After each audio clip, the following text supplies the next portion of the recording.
propane cylinders. This is going to feed propane to your LP appliances. The regulator is located back here. It's got a little indicator, indicates your service cylinder, or you can rotate it, flip to this side. Indicator right now is red. Once we open it up, flips it over to green, lets you know you got propane in it. Best way to use this is keep one open, one closed. That way when the propane cylinder goes empty, it'll go to red, flip it over, open the other one up. At that point, you know you're down to one cylinder, okay? Now you also have a 12-volt system. 12-volt system consists of a deep cycle marine battery in the box, and the unit itself has a converter. That converter is going to provide 12 volts to charge the battery and the control voltages for the inside of the unit. Tongue jack, raise, lower, electrically. If you can't get it to operate electrically, take the cover off, hand crank goes in there, do it the old-fashioned way. Basically, the tongue jack is used to level front to rear, obviously, and to level side to side. If the unit's on level area, you're going to use the wheels as the levelers. All right, once you got the unit leveled side to side, front to rear, you do have stabilizer jacks.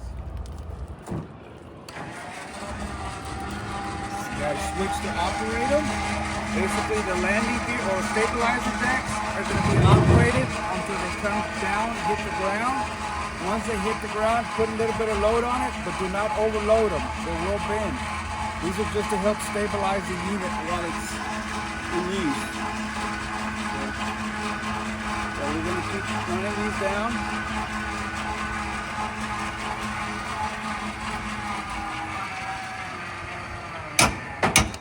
There we go. It's about as far as you want to go. If you need to operate these manually because they're not working electrically, hand crank is going to go right in here, so you can do it manually if it's ever needed. Okay. Basically, you have a water heater. Water heater is a 6-gallon tank. It'll heat your water with electric or propane. Both controls, well, actually one control switch is out here. The one out here is going to be for electric mode. So once you're hooked up to power, this has got to be turned on to heat your water with electric. That's all it's going to do. You have another switch on the inside to operate off of propane. And all you do is flip a switch. Now, if I were to wanted to save my propane, I would do the electric. If you're going to be using a lot of hot water, turn on the gas to help us heat up as well. So wintertime, we're going to do winterization as well? Mm-hmm. No? Okay. Anode rod. Don't forget to inspect the anode rod. It does wear down. Basically, the anode rod is to extend the life of the tank. Yeah, don't forget to winterize it. Check the anode rod. Okay. You have a water filter on board. There's the filter. There's the wrench to remove it, replace it. Water hose to give you continuous water pressure. This is where it's going to hook up to. Obviously through a water pressure regulator as well at the city spigot. This is antifreeze inlet for winterization purposes, and this is to add water to a holding tank if you want to carry clean water with you. Okay, so you got that. Cable, labels, satellite hookups, they're there. Exterior shower, hot and cold water. Black tank flush. The purpose of the black tank flush is you've got 2 wastewater holding tanks. Sewer hose is this is gonna come off. Sewer hose attaches, goes into the drain. You have a gate valve. You have another gate valve. They're color coded, so that's gonna be black water. It's gonna hold water from the black tank, toilet water. That's gray water, gray handle. And as long as you're hooked up, or regardless if you're not hooked, these valves need to be closed. The only time you're gonna open them is to empty the waste out of those tanks. Once it's finished running out, you're gonna leave this one open. You can get a garden hose, hook up to here, to the black tank flush. That'll push water into the black tank to help wash it out. If you are gonna use this, make sure this remains open so you don't run the risk of back flooding it. Okay, once you're done washing it out, disconnect your water hose, close your gate valve back up. Okay, black and gray. That's the furnace exhaust and intake for your first gas furnace when it's cycling. Okay. Vent hood exhaust. It's going to be parked in use. Make sure it's unlatched. Travel, latch it back up. Refrigerator access point for service. Customer doesn't have to get back here at all, but this is for service personnel. Okay. The other thing you've got in here is you do have this refrigerator works with either, it cools with either electric or propane. If you lose your electric, it switches to propane automatically. When it does that, it lights a burner. So whenever this thing's in tow, make sure the propane cylinders are cut off and the refrigerator is turned off. Okay. Power cord, detachable 30 amp, 120 volt power cord. This is going to be for electric. Obviously spare tire, obviously a ladder, basically to get up and inspect the roof sealants from time to time. I would say maybe once every 6 months you may want to inspect them, touch them up if needed. That's the sole purpose of the ladder. You got your extend and retract switch for the front stabilizers, just like you did in the front. Okay.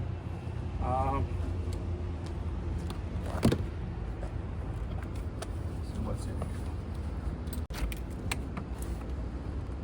That's just storage. Okay. Nothing in there but storage. You got a 110 receptacle in case you want to set up a TV out here. Coax to hook up to it. Okay. Compartment up here on this side.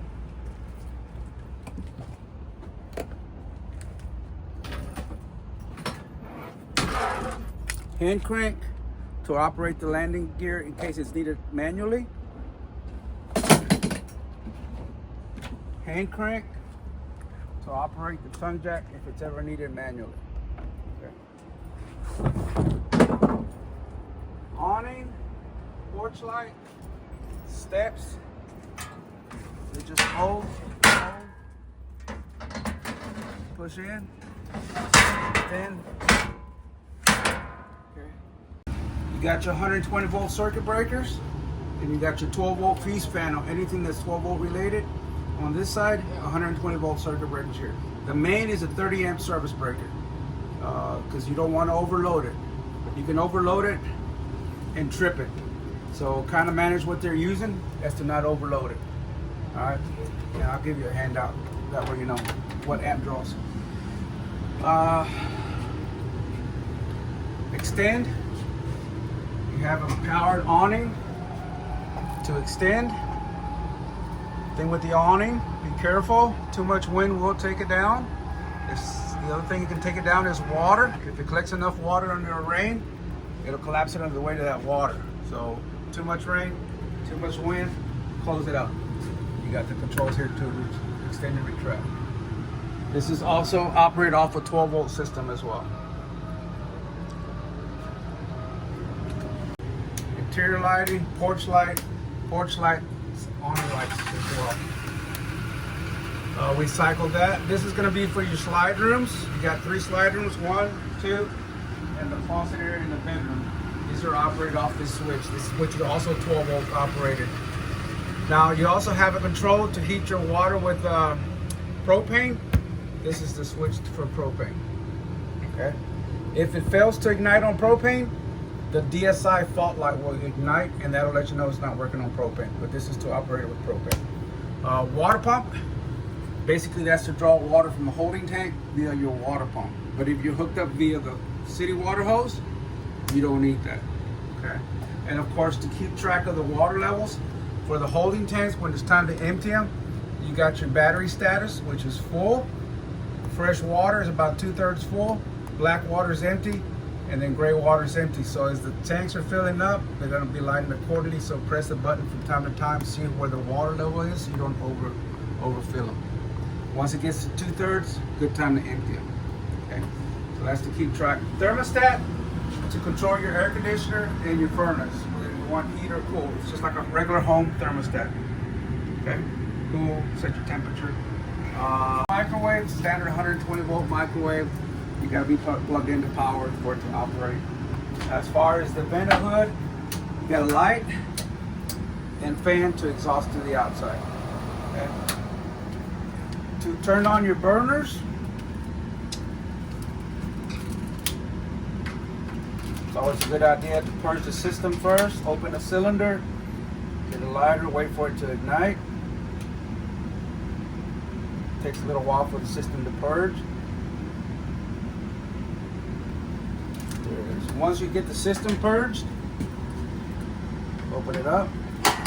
You also have an igniter here, but it's always a good idea to start it with a lighter, but you also have the sparker to do that. See that? Okay. Turn them off. Now, if you want to turn on the oven, light the oven, you are going to need a lighter. This is the old style.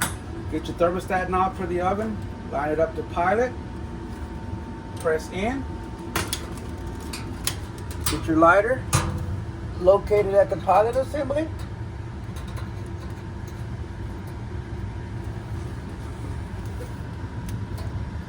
Once you locate it at the pilot assembly, while you're pressing the thermostat knob, you'll see a blue flame come off the pilot. Okay, once it's lit, keep pressing it for another 5-10 seconds. You want to make sure that thermocouple is going to get warm enough to keep that flame going, the pilot. Once you release it and the pilot's still going, then you can call for heat, set your thermostat setting wherever it's desired, and then here's the oven's going to light up here a little bit. There it is. It lit up. Can you see it? Mm-hmm. Okay, so that's how you light it. Turn off all the way off to off. It cuts your oven off. Refrigerator operation. Basically, you have a dual mode refrigerator. You have your power button on off. That cuts it off. This turns it back on. Switch now is pressed in. It's in the auto mode. Auto mode means it's always going to default to cool and electric whenever you plug into shore power.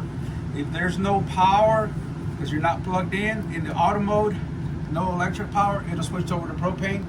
When it switches to propane, it's going to ignite the burner at the chimney. If it succeeds, it stays the same. If it fails to ignite that burner for the fridge, basically you'll have a check light come on. That's going to be your signal telling you it's not working on propane. To clear that fault, if it comes on, power cycle it, turn it back on, goes back to working on whatever's available. If you press the switch out, there's no LED, just a symbol, that's going to be strictly propane gas mode. But best to use it in the auto mode. Okay. Pretty much down here, you have a propane carbon monoxide leak detector. So basically that alarm will go off once it senses propane or carbon monoxide. So if it starts sounding off, it starts light and blinking red, it's telling you time to get out of the unit. You could have either one of them in here. So that's your alarm. The other safety device is going to be a smoke alarm, simple 9-volt battery, so you can test it to make sure it's working. Okay. So that's all you do. But it's a simple 9-volt battery.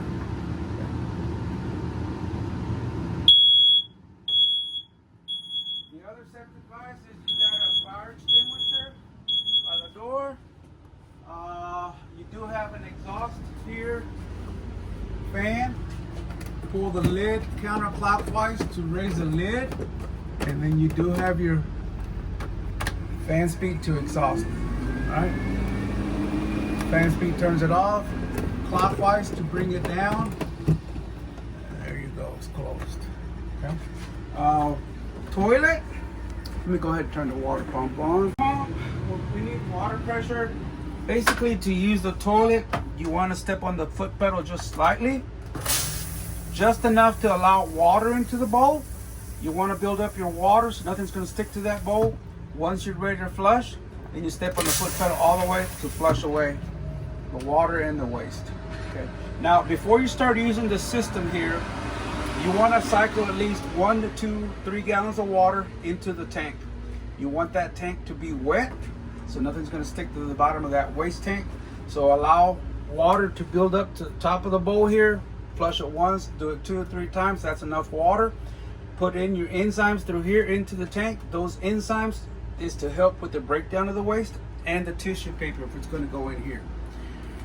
All right, and once the level reaches 2/3, you're going to empty it, back flush it, close the valve, start over again with your enzymes in the water. Okay. Tissue paper, if it goes in here, you want to make sure that's septic safe paper. This is going to be just simple hot and cold shower, right? And let's go ahead and put this back together. to reset in case it trips. You have no power by the kitchen or outside, reset. In here is just storage.